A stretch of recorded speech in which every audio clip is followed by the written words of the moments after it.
Hello friends, my name is Shivendra Singh और आप सभी लोगों का स्वागत है मेरे यूट्यूब चैनल में जिसका नाम है लाइटिंग कैंडल।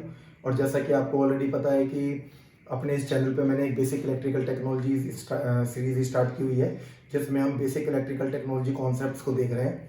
ठीक है, तो उसी सीरीज में हमारा जो अभी टॉपिक चल रहा है वो है डीसी नेटवर्क थ्योरम्स और उसके अंदर जो सब टॉपिक है वो है सुपरपोजिशन थ्योरम। अपने पुराने दो वीडियोस में मैंने पिछले दो वीडियोस में एक वीडियो में सुपरपोजिशन थ्योरम को एक्सप्लेन किया था कि वो क्या है और उसके ऊपर बेस्ड एक एग्जाम्पल प्रॉब्लम सॉल्व की थी। और एक दूसरा वीडियो जो मैंने लिया था उस वीडियो में हमने एक और एग्जाम्पल प्रॉब्लम ली थी और उस एग्जाम्पल प्रॉब्लम को सॉल्व किया था यूजिंग सुपरपोजिशन थ्योरम।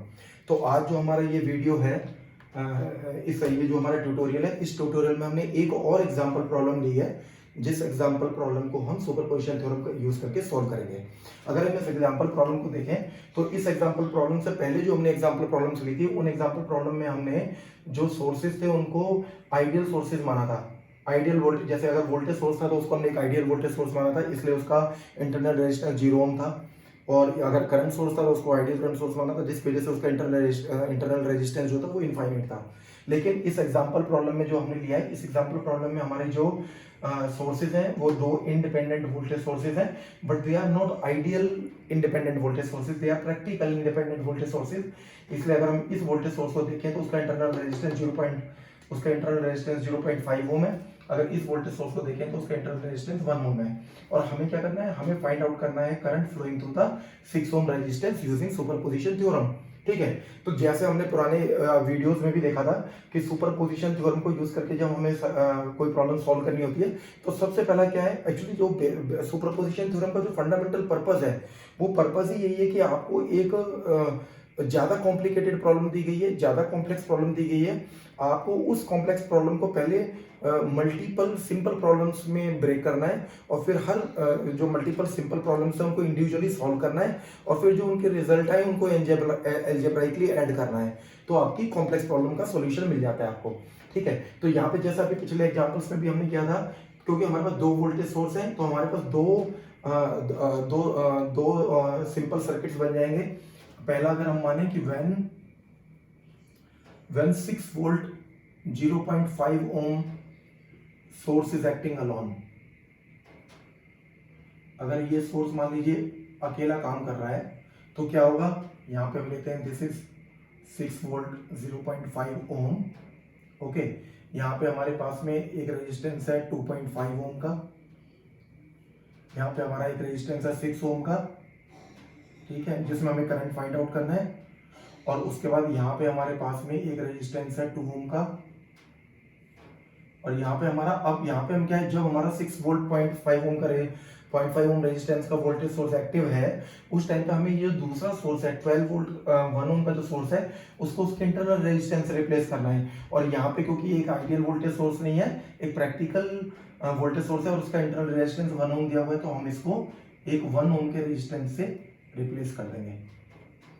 ठीक है, तो हमारा ये सर्किट बन गया जिस सर्किट में हमें करंट निकालना है। और इस करंट को जैसे हमने पिछले एग्जांपल्स में भी किया था, इसको हम आई डैश मानेंगे क्योंकि हमारे दो सोर्सेज है, तो हम मानेंगे कि हमारे दो करंट होंगे I dash I double dash, और जब हम इनका एल्जेब्राइक सम कर देंगे तो हमें आई मिल जाएगा, I is equal to I dash plus I double dash. तो ये हो गया हमारा आई डैश।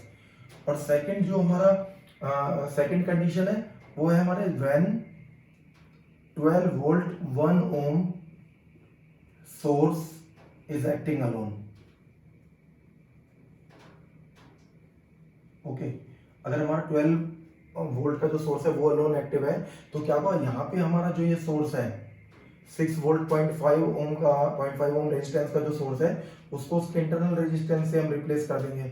ठीक है, तो इसलिए यहाँ पे हमारा आ जाएगा 0.5 ओम का रेजिस्टेंस और यहाँ पे हमारा सेम 2.5 ओम का रेजिस्टेंस है,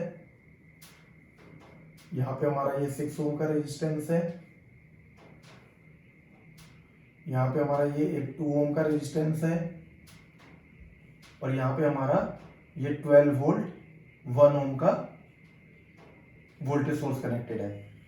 ठीक है, और ये जो करंट है इसको हम रखेंगे आई डबल डैश। ठीक है, तो ये हमारी क्या है, बेसिकली जो हमारी ये एक थोड़ी ज्यादा कॉम्प्लेक्स प्रॉब्लम थी वो दो सिंपल प्रॉब्लम में कन्वर्ट हो गई। अब हम इन दो सिंपल प्रॉब्लम्स को इंडिविजुअली सॉल्व करना है और जो रिजल्ट आएंगे उन रिजल्ट्स को ऐड करना है एल्जेब्राइकली ऐड करना है तो हमें उसका सोल्यूशन मिल जाएगा, कॉम्प्लेक्स प्रॉब्लम का। ठीक है, तो आओ पहले प्रॉब्लम को हम फर्स्ट प्रॉब्लम को सॉल्व करने की कोशिश करते हैं। यहाँ पे देखें हमें ये करंट आई डैश निकालना है। ठीक है, आई डैश करंट निकालने के लिए सबसे पहले आई डैश करंट निकल सकता है अगर हमें ये करंट पता हो। मान लेते हैं इस करंट को हम बोल देते हैं I1 और ये करंट I2। तो अगर हमें I1 पता है, I2 पता है, तो हम उसमें से I1 माइनस I2 करेंगे तो हमें आई डैश मिल जाएगा। ठीक है, लेकिन I1 करंट को पता करने के लिए हमें सबसे पहले क्या है, हमें ये पता करना है कि 6 वोल्ट का जो सोर्स है उसको टोटल कितना रेजिस्टेंस व्यू हो रहा है अपने अक्रॉस।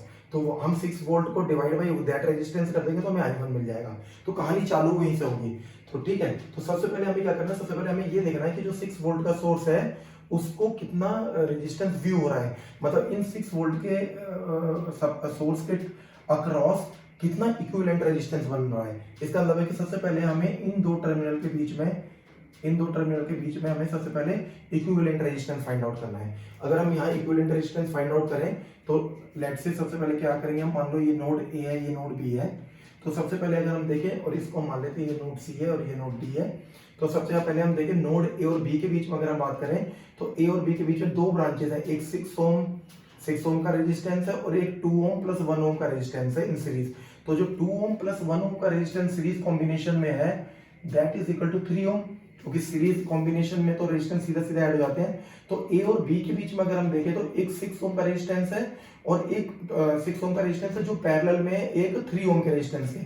और हमें पैरेलल कॉम्बिनेशन का रेजिस्टेंस हमें पता है, अगर हमारे पास एक R1 रेजिस्टेंस है, एक R2 रेजिस्टेंस है और हमें पैरेलल में अगर इक्विवेलेंट रेजिस्टेंस देखना है उनका, तो जो R इक्विवेलेंट होता है पैरेलल कॉम्बिनेशन का, R इक्विवेलेंट क्या होता है, R1 R2 multiplication of resistances divide by addition of resistances. ठीक है, ये फॉर्मूला होता है। तो 6 ओम अगर हम बोले 6 ओम इन पैरेलल विद 3 ओम तो क्या होगा, 6 multiplied by 3 divide by 6 plus 3। Okay, तो this will become equal to 18, 6 into 3 18 divided by 6 plus 3 9, this is equal to 2 ohm। Okay, तो इसका मतलब है ए और बी के बीच में अगर हम देखें तो ए और बी के बीच का जो रेजिस्टेंस है उसको हम रिप्लेस कर सकते हैं 2 ओम से। तो इसका मतलब है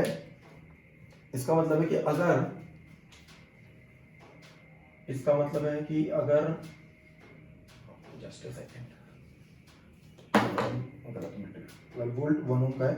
इसका मतलब अगर इसी सर्किट को, जो हमारा 1 का जो सर्किट है, इसको हम थोड़ा सा यहाँ पे फर्स्ट स्टेप के बाद जो हमने किया था कि ए और बी के बीच में हमारा जो रेजिस्टेंस निकल के आया था वो 2 ओम बन गया था। तो इस सर्किट को अगर हम सिंप्लीफाई करें तो क्या बनेगा, 6 वोल्ट 0.5 ओम रेजिस्टेंस और ये हमारा बनेगा यहाँ पे 2.5 ओम रेजिस्टेंस। ओके, और ए और बी जो है इसके बीच में हम इसको रिप्लेस कर सकते हैं एक 2 ओम के रेजिस्टेंस से जो हमारा अभी निकल के आया था। ठीक है, मतलब इन दोनों को इस पूरे कॉम्बिनेशन को हम एक 2 ओम के रेजिस्टेंस से रिप्लेस कर सकते हैं।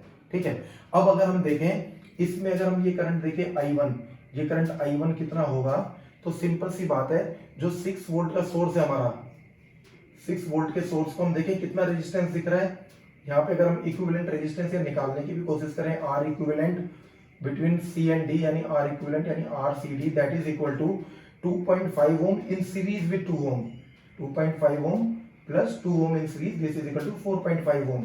ठीक है, तो अगर इसको हम और सिंप्लीफाई सोचने की कोशिश करें तो ये क्या बनेगा। और एक चीज और है कि हमारा जो, अगर हम इसको, जो हमारा वोल्टेज सोर्स है 6 वोल्ट 0.5 ओम का, तो उसकी इंटरनल रेजिस्टेंस को अगर हम बाहर दिखाना चाहें तो कैसे दिखाएंगे, this will be 0.5 ohm and this will be 6 volt ideal independent voltage source.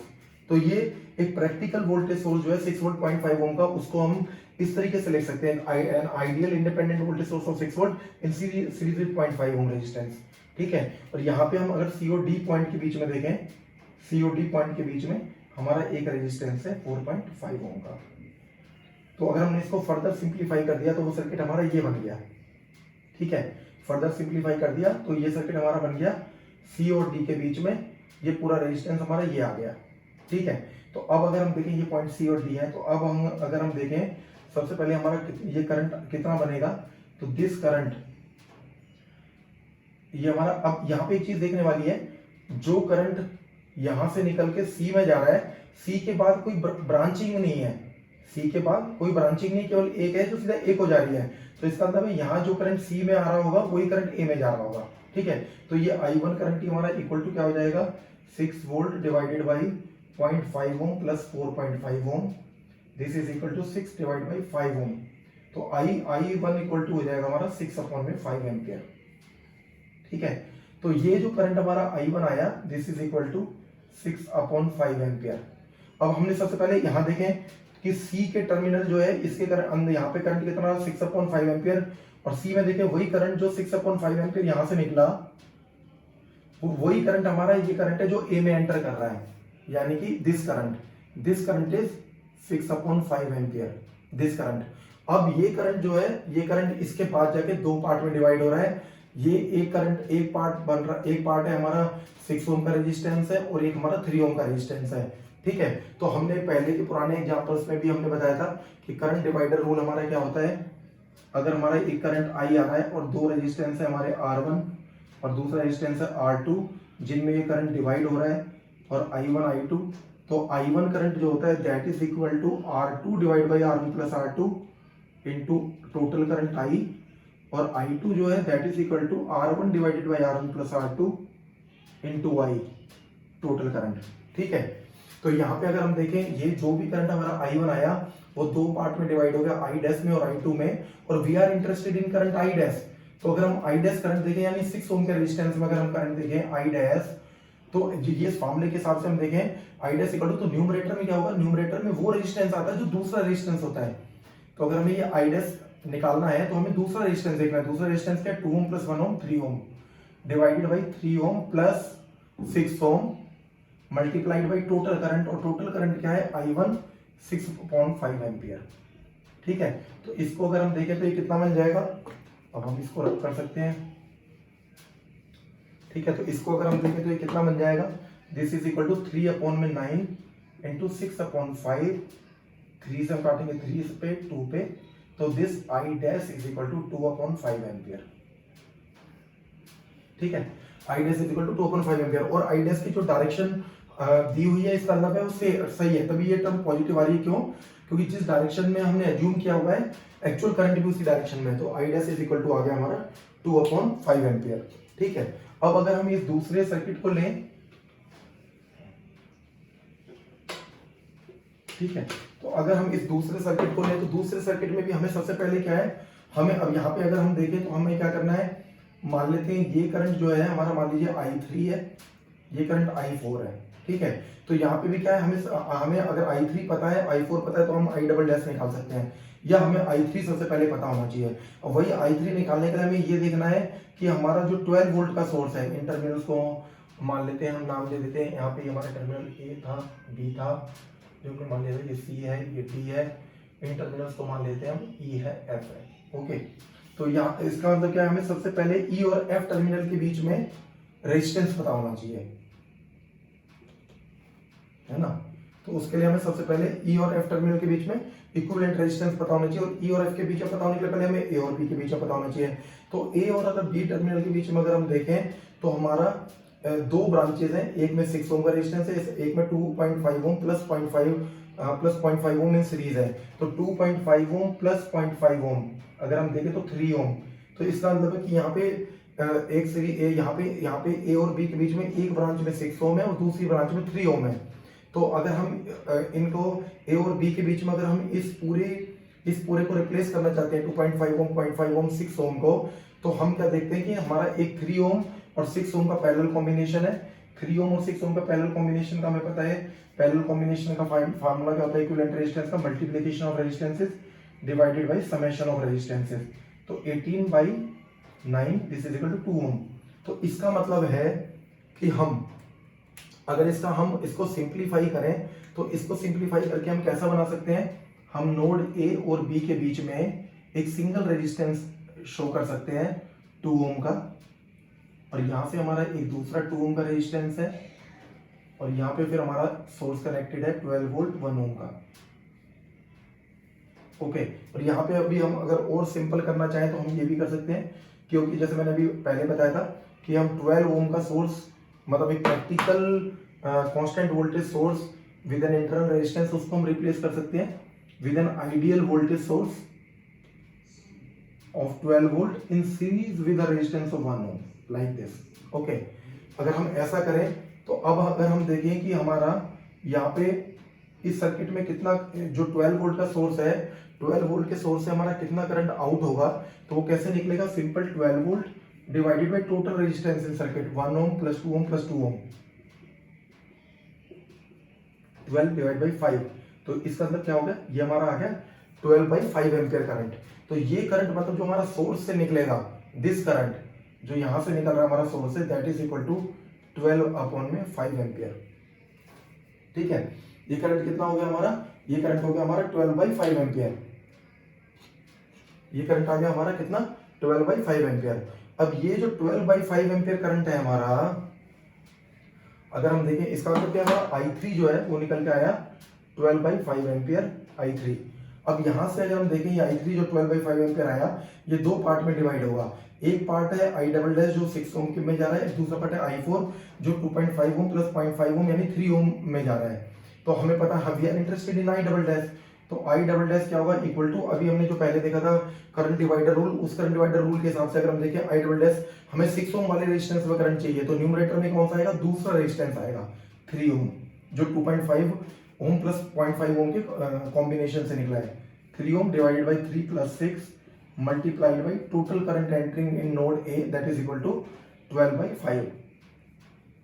तो this is equal to 3 upon 9, this is equal to 12 upon 5, 3 से 9 3 पे जाएगा, 3 से 4 पे जाएगा, this is equal to 4 upon 5 ampere. तो I डबल डैश जो हमारा निकल के आया, that is equal to 4 upon में 5 एम्पियर।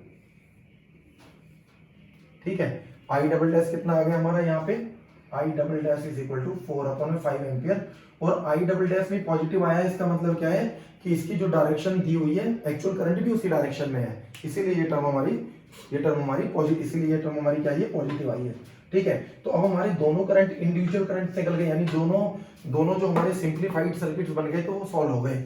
जैसे हमारा I डैश आ गया और I डबल डैश आ गया। और अब हमारा जो सुपरपोजिशन थ्योरम है वो ये कहती है कि हमें इनका अलजेब्राइक सम लेना है। तो जो टोटल करंट मिल जाएगा, I is equal to 2/5 ampere plus 4/5 ampere plus this is equal to 6/5 ampere. तो I जो है हमारा that is equal to 6/5 ampere निकलेगा। I is equal to 6/5 ampere. ठीक है, तो इस तरीके से सुपरपोजिशन थ्योरम यूज करके हम एक कॉम्प्लेक्स प्रॉब्लम को पहले मल्टीपल सिंपल प्रॉब्लम्स में कन्वर्ट करते हैं, फिर हर जो इंडिविजुअल सिंपल प्रॉब्लम है उसको सॉल्व करते हैं, और फिर उसके जो रिजल्ट्स आते हैं उनको अलजेब्राइकली ऐड करते हैं, तो हमें जो कॉम्प्लेक्स प्रॉब्लम का सॉल्यूशन मिल जाता है। ठीक है, तो इस वीडियो में हम इतना ही करेंगे। इसके बाद जो एक नेक्स्ट वीडियो है उसमें हम एक सुपरपोजिशन थ्योरम के ऊपर एक लास्ट एग्जांपल लेंगे, और उस एग्जांपल में इस बार हम क्या करेंगे, इस बार हम independent voltage and current sources के साथ में डिपेंडेंट सोर्सेज को भी लेके आएंगे प्रॉब्लम के अंदर, और उस प्रॉब्लम को सॉल्व करेंगे यूजिंग द सुपरपोजिशन थ्योरम। ठीक है, मैं उम्मीद करता हूँ कि आपको समझ में आया होगा, आपके किसी काम आया है। अगर आपके काम आया है तो वीडियो को लाइक कीजिए, शेयर कीजिए।